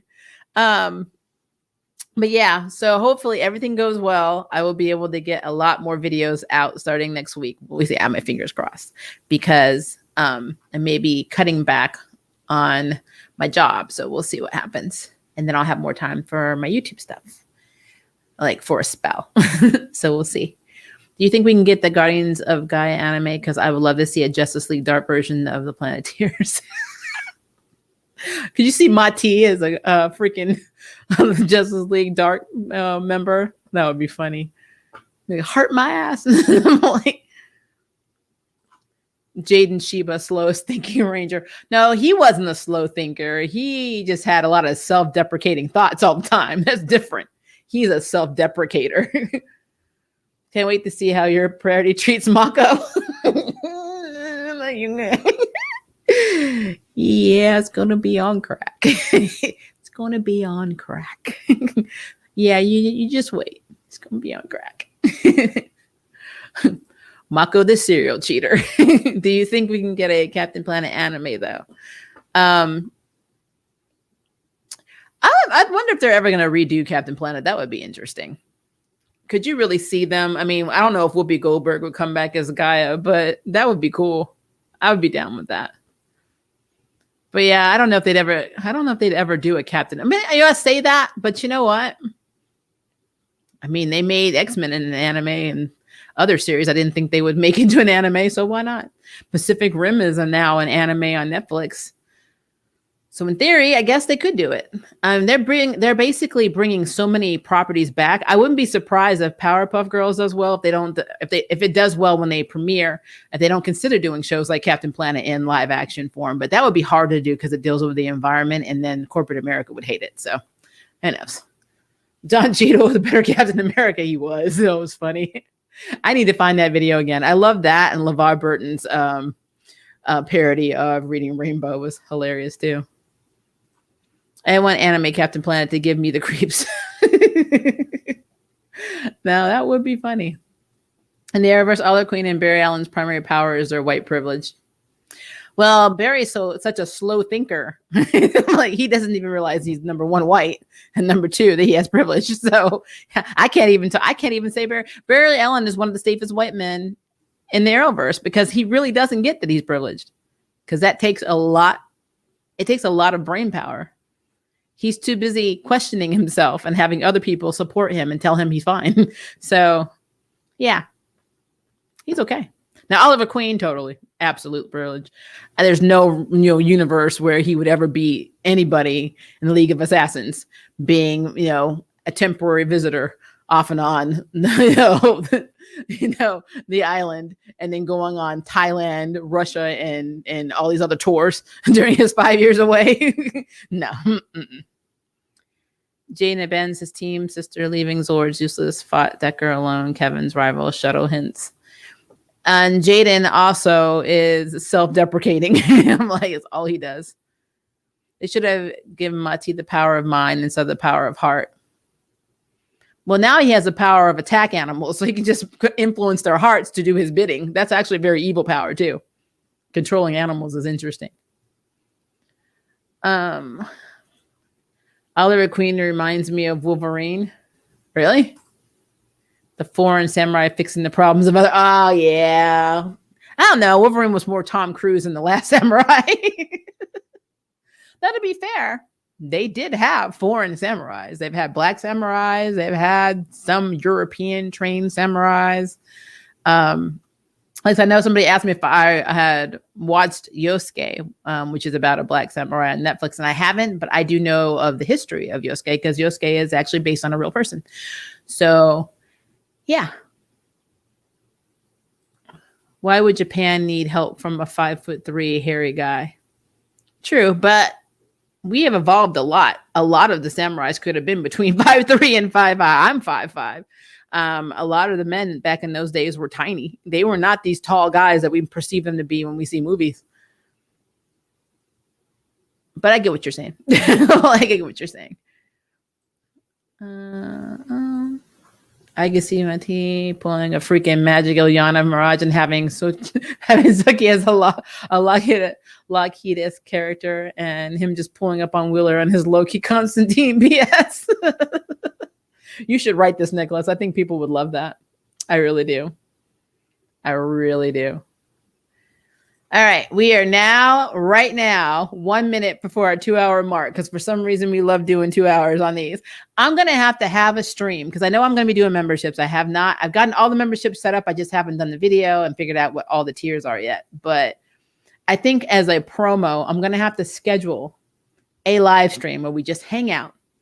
And it could be like a mukbang thing. I can like literally eat kimchi or something and just talk about all of the stuff we want to talk about.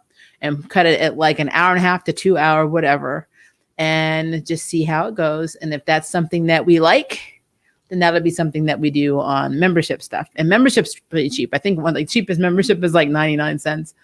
But that gives me something because like I keep getting emails saying I need to do it. And I'm just so slow at doing that stuff because I'm like, like, why are you doing this to me? But yeah, I think that would be one of the things that we should do because I think we have so many conversations that get off topic, which I love talking to you guys. So I allow it to happen, but a lot of YouTubers don't. And so we'll get up to 2 hours and like the second half of the hour was just basically us talking about everything. I need to put timestamps on here saying the review is actually to this time and the rest is just us talking. So I need to start doing that. So people are like, why is this a 2-hour stream again? But it's fun. That's why I've not stopped doing it. But I think I need to actually have like a second, like just one day where I test it and see how it goes. I think it'll be interesting. I don't know. You can't be slower than Barry. It's impossible. I think that's the last question or statement that I'm going to have on the stream before we go, because it is now 7:53. We've been on here for a while, guys. But that is probably one of the best statements of the day, because you can't be slower than Barry Allen. It is impossible. You're one of my favorite YouTube people. Thank you. I appreciate that. I want to be somebody's favorite. Somebody's favorite. I think I might be my daughter's favorite, and my spouse might like me a little, but you never know. I'm like, all right, guys. So you know what tomorrow is. I know tomorrow we're going to be chatting a lot because tomorrow is Charmed. Charmed is coming back. So after Charmed, we will have our after Charmed chat. And please don't let it be a bad episode. Please don't let it be bad. Guys, and like Yudo says, leave a like. Because the other people that have dropped off the stream because it was too long are not going to. But yeah, we will be back for our Charmed and our Charmed after show, and hopefully, it will be good and we won't be nitpicking. But who knows? Depends on what mood the writers were in for this episode, so we'll see. So yeah, tomorrow night's stream will be going on unless the power goes out and I have a storm. We will have our Charmed after review. So be ready, guys. Have a good night. Have a good day. If it's day for you, be safe. Have fun. Do all of the things. And I will see you guys later. Bye.